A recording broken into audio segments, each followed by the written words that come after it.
入冬以后，家里的鸡打尿不精神，流泪流涕，呼噜咳嗽，肿头肿脸，采食量下降，不吃不喝，脚软站不起来。遇到这种情况呀，不要慌，教你一个方法，轻松搞定。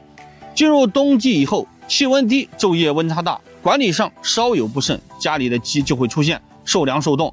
在第一个阶段鸡群会出现流泪流涕的情况，前期采食量、精神状态不受影响。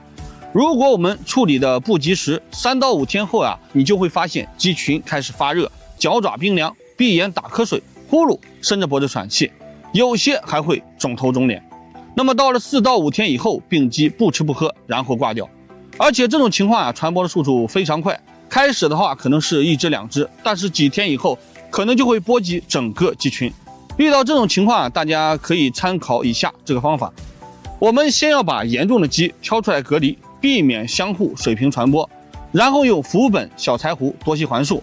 小柴胡用2天，其他的用4到5天。养鸡的朋友，你学会了吗？关注我，轻松养好鸡。